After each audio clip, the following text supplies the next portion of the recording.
Assalamualaikum warahmatullahi wabarakatuh. Alhamdulillahirabbil alamin. Wassalatu wassalamu ala asrofil mursalin wa ala alihi wa sahbihi ajma'in. A'udzubillahi minasyaitonir rajim. Bismillahirrahmanirrahim. Inna anzalna fi lailatul qadr wa ma adraka ma lailatul qadr. Lailatul qadri khairum min alfi syahrin tanazzalul malaikatu warruhu fiha. Bidzrabihi min kulli amrin salam. Ya hatta matula'il fajar. Sadaqallahu adzim. Sadaqallahu ala Rasulillah sallallahu alaihi wasallam. Pertama, mari kita panjatkan rasa puji syukur kita pada Allah Subhanahu wa taala dengan seringnya kita membaca surat Al-Ikhlas. Bismillahirrahmanirrahim. Qul huwallahu ahad, Allahus samad, lam yalid wa lam yulad wa lam yakul lahu kufuwan ahad. Salawat dan salam mari kita haturkan pada junjungan kita Nabi Muhammadin sallallahu alaihi wasallam.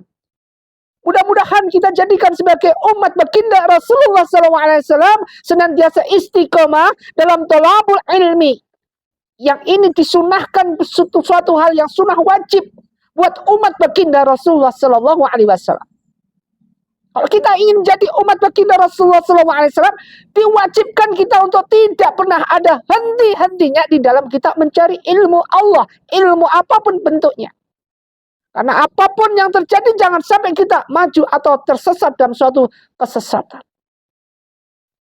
Ingat, sebelah Z ini ada jendela, juga ada jendela, ada dua jendela. Sama dengan kita, setiap kita berdiri seperti ini, sebagaimana manusia, hamba Allah, senantiasa kanan dan kiri, raqib dan atid. Ada kebaikan, ada kejelekan. Itu pasti setiap kita hidup. Sedangkan hidup kita ini merupakan suatu ujian. Tidak ada orang hidup yang akan mengalami kenikmatan terus dalam suatu hal tanpa adanya ujian. Tidak pernah ada. Dan itu dijelaskan dalam Al-Quran. Berbagai macam ayat-ayat Allah senantiasa siapa hambaku yang lulus dalam ujian yang kuberikan padanya, maka akan kuberikan segala sesuatu kenikmatan yang nanti di surga kekal abadi selamanya. Coba bisa kita bayangkan bagaimana kita di dalam kita menghadapi ujian agar kita tidak tersesat ke jalan Allah. A'udzubillahi minasyaitonir rajim. Bismillahirrahmanirrahim. Afa anta, maka apakah engkau Muhammad tusmi'u dapat menjadikan bisa mendengar summa orang yang tuli, au tahdi atau engkau memberikan petunjuk umya kepada orang-orang yang buta. Di sini buta umya ini adalah buta hatinya. Jadi kalau kita dibutakan hatinya, tidak mendapatkan petunjuk, coba bisa dibayangkan. Bisa dibayangkan mungkin watak kita, sifat kita sebagaimana Ya'juj dan Ma'juj. Yang merupakan makhluk Allah yang nanti akan perusak, menjadi perusak dunia, penghancur dunia. Ya'juj dan Ma'juj itu. Siapapun ditemui Ya'juj dan Ma'juj dimakan. Mau itu manusia maupun itu binatang. Dimakan sama dia, dihancurkan sama dia. Dan bahkan Allah sudah turunkan dalam ayatnya. Tidak ada satu orang pun yang bisa mengalahkan Ya'juj Ma'juj. Kecuali kekuatan Allah. Bahkan Nabi Isa alaihissalam pada waktu itu. Imam Mahdi pada waktu itu. Tidak bisa mengalahkan. Karena itu kehancuran Ya'juj dan Ma'juj. Kebinasan Ya'juj dan Ma'juj hanya karena Allah. Nabi Isa alaihissalam mohon kepada Allah agar diturunkan cepat diselesaikan, dihancurkan Ya'juj Ma'juj. Apa yang terjadi? Diturunkan ulat yang bisa menghancurkan. Satu ulat nembak satu leher di Ya'juj Ma'juj dan menghancurkan Ya'juj Ma'juj. Waktu itu juga hancurlah semua. Coba bisa kita bayangkan bagaimana hati kita. Andai kata hati kita tidak berikan petunjuk hidayah. Sekarang kita masih jauh dengan Ya'juj dan Ma'juj, tapi akan ada kemunculan sifat-sifat daripada Ya'juj dan Ma'juj. Akan ada kemunculan daripada sifat-sifat Dajjal. Sudahkah Ustaz? Sudah. Sekarang udah banyak. Banyak kejadian di sini yang akan membawa manusia menjadi atau menuju arah kesesatan. Waman, dan orang kepada orang lain kana fi dhalalim, tetap dalam kesesatan mubina yang nyata. Jadi kita sekarang masuk ke dalam suatu hal, waman kana fi dhalalim mubin, masuk dalam kesesatan yang nyata. Bisa dibayangkan bagaimana orang yang sesat itu, bagaimana ciri-ciri kita. Ciri-ciri memahami mereka yang sesat. Orang yang sesat adalah orang di mana orang ini menjalankan segala suatu aturan-aturan di luar daripada akidah-akidah yang Allah perintahkan, Allah tetapkan. Dia manusia. Dia pintar, dia paling canggih. Dia tidak bodoh, dia pintar sekali. Bagaimana kehidupannya? Kehidupannya normal sebagaimana manusia dan bahkan lebih canggih daripada manusia biasa. Bagaimana kelanjutannya? Dia yang akan membuat suatu aliran-aliran baru.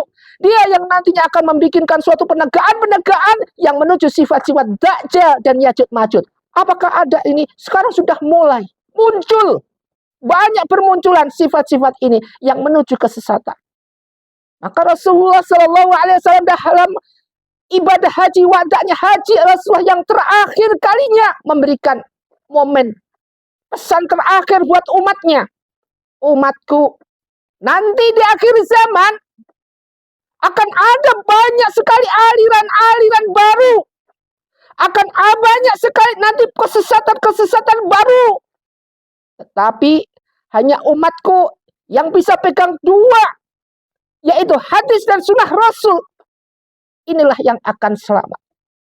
Makanya sekarang jangan kita tercenderung dengan segala suatu bisikan-bisikan mereka dengan makmumnya banyak, dengan ibadahnya banyak, tapi alirannya nggak jelas. Akidahnya nggak jelas, artinya nggak jelas gimana? Artinya akidah dan syariatnya itu menyimpang daripada ajaran Islam itu sendiri. Banyakkah? Banyak. Munculnya sekarang udah banyak yang muncul. Ini namanya sifat-sifat Dajjal sudah mulai muncul. Tidak usah kita nunggu Yahudi di negara Palestina, di negara Israel sana. Tidak perlu. Sekarang di Indonesia sudah banyak. Sifat-sifat Dajjal ini sudah muncul. Sifat-sifat yaitu merusak sudah muncul. Sudah dibangun, dirusak. Sifat-sifat Ya'juj Ma'juj sudah muncul, perusak. Coba bisa kita bayangkan bagaimana kelanjutannya. Ma'asyiral muslimin muslimat rahimatullah dimuliakan Allah, jamaah PBA yang Ustaz muliakan. Karena fitolali mubin tetap penyataan kesesatan yang nyata. Sekarang ciri-ciri tadi yang Ustaz bilang kesesatan itu bagaimana? Sesat itu bagaimana? Satu di antaranya adalah mengutamakan akal di atas hadis-hadis yang sahih. Berusaha mementahkan hukum-hukum Islam dengan akalnya. Ini ingat, ini sudah sifat Dajjal. Jadi satu adalah mengutamakan akal di atas hadis-hadis yang sahih. Kalau sudah hadisnya sahih, benar, jangan dibikin remang-remang. Apalagi sampai memalsukan hadis. Dan berusaha mematahkan hukum-hukum Islam. Hukum yang Islam tegakkan, jangan dipatahkan. Sekali itu hukum Islam nggak boleh, jangan dilawan. Ini salah satu contoh ini. Ketika kita, ya, disebutkan dalam hadisnya, innallaha haramal bai'al khamri. Sungguhnya Allah itu mengharamkan bai'al khamri wal maitati. Yang kedua ini, wal maitati, bangkai. Bangkai ini, kalau kita lihat jelas bangkai ini haram. Tapi ada hadis-hadis, ada dua bangkai yang klasifikasinya bangkai yang sudah jelas-jelas kita lihat, jelas haramnya. Yang kedua adalah bangkai yang nggak kelihatan, tapi haram. Lah ini dimentahkan dengan hadis-hadis atau kadang-kadang berusaha mematahkan hukum-hukum Islam agar apa yang dimakan itu syah, halal. Jadi apa? Ketika kita makan sesuatu hal, misalkan di restoran di mana ini menyembelihnya tanpa menyebut asma Allah. Sedangkan kita tidak tahu bagaimana klasifikasinya atau bagaimana cara-cara, bagaimana hukumnya ketika kita menyembelih ayam, menyembelih sapi, menyembelih kambing. Ada bagaimana lidahnya harus ditelunjukkan dan sebagainya. Ini ada hukumnya. Bagaimana bacaannya? Ada hukumnya, ada fikihnya. Dan ini menurunkan aturan-aturan yang tidak boleh ditentang.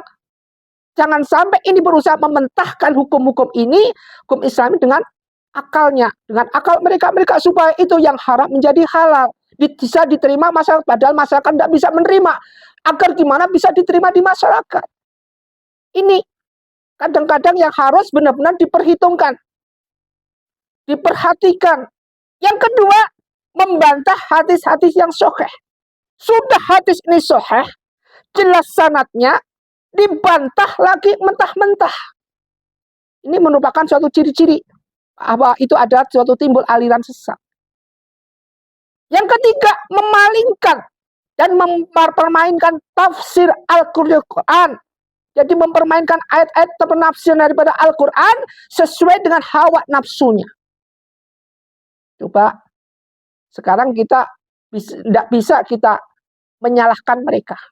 Buktinya apa yang terjadi? Ya, apa yang kita lihat sekarang. Sebenarnya itu bukan agama Islamnya, bukan agamanya, bukan. Karena faktor oknumnya, faktor manusianya. Artinya masuk dalam memalingkan atau mempermainkan tafsir Al-Quran sesuai dengan hawa nafsunya. Sudah itu zina, ya zina. Apalagi menggauli santrinya, tidak boleh, itu zina, ya zina. Bagaimana aturan-aturan zina, tetap zina, ya zina. Jangan dibantah. Apalagi mempermainkan tafsir ayat Al-Quran Allah. Jangan. Bagaimana hukumnya zina, dengan apa, dirajam dan segalanya. Maka jangan dipermainkan. Kalau kita menjadi panutan, menjadi suatu hal, fondasi yang jadi sorotan masyarakat, sorotan sebagai kita jadikan sebagai seorang imam, jadilah imam yang bagus, imam yang adil, imam yang senantiasa menunjukkan contoh-contoh suri tauladan bagaimana Rasulullah memberikan suri tauladan kepada umatnya. Ini yang harus kita pelajari. Kemudian ajaran bersifat rahasia, tidak terbuka di muka umum. Jadi aliran-aliran sesat seperti ini, ajarannya sembunyi-sembunyi, tidak terbuka, bukan buat-buatan, enggak. Ma'asyiral muslimin muslimat rahimah. Ini penting buat kita pelajari agar apa yang kita tanamkan kepada akidah pada anak-anak kita, jangan sampai anak-anak kita tersesat dalam suatu aliran-aliran yang baru, aliran-aliran menjerumuskan, apalagi sampai mencuci otak daripada anak-anak kita. Sebagai orang tua yang diberikan amanah oleh Allah Subhanahu wa Ta'ala, kita sudah sewajarnya, kita sudah sepatutnya memberikan segala sesuatu itu agar kita dijauhkan daripada kesesatan. Ingat, kesesatan dunia akan menjadi kunci awal kehancuran kita untuk menuju kesesatan di akhirat. Kebenaran dunia dengan husnul amal akan memberikan suatu awal bahwa kita kelanggengan hidup, sentosa, sejahtera, kekal abadi di surga Allah selamanya. Maka dunia bukan tempatnya kita berwira swasta. Bukan tempatnya kita untuk berhappy-happy. Bukan tempatnya kita untuk bertamasya. Tetapi dunia adalah tempatnya kita mampir di dalam ujian-ujian Allah Subhanahu wa Ta'ala. Di dalam kita menghadapi cobaan dari Allah Subhanahu wa Ta'ala, bisakah kita melewati? Kalau nggak bisa, kita akan hancur selamanya. Kalau kita bisa, kita akan selamat selamanya.